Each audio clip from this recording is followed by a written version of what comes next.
The UNCAC is the vehicle.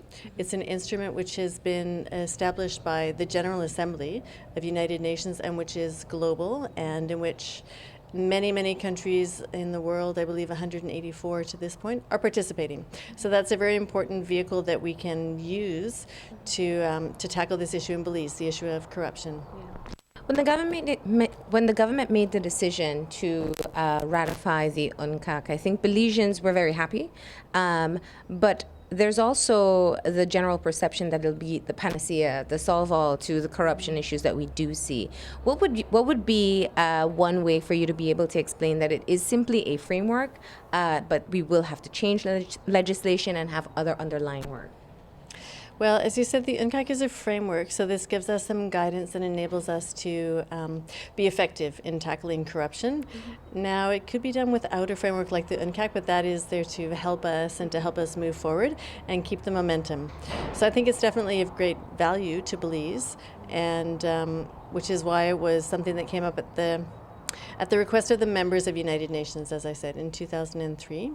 So the UNCAC is something that I think is as I said, provides a framework, enables us to move forward, but is not enough in itself to solve any problems. So really, I think the fate of the country, as we know, depends on the people and the government that represents the people, and it depends on people's interest and engagement in improving their country, bringing out the best of Belize. What happens is that the United Nations requires for the country to have what is called a focal point, which means that one person who they will take this process through. And the cabinet felt that it was best that it goes through the Attorney General's ministry, since we would be the one in any event to draft and to table the laws to be implemented if any needs to be implemented. What we do is we facilitate the process and we lead the process locally. The United Nations, they would set the premise upon which we should operate. The workshop is a part of the direction as to how we must go. In June, we go to Vienna for us to select state parties that will assess us and monitor us along the way. And during that process, then, what we're doing now is what is called a self-assessment, which is essentially just analyzing where we are for us to know how far we have to go to be UNCAC ready. Now, many people are naturally very cynical about whether or not we can actually make efficient changes to be able to change what seems to be a systemic level of corruption within the country.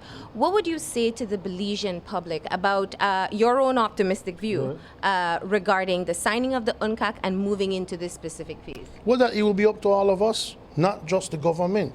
And that is why on the project board, it's not just government. We did not have to choose social partners to be on the project board. It could have been just the government, but we decided to choose based on what basically is a reflection in the Senate.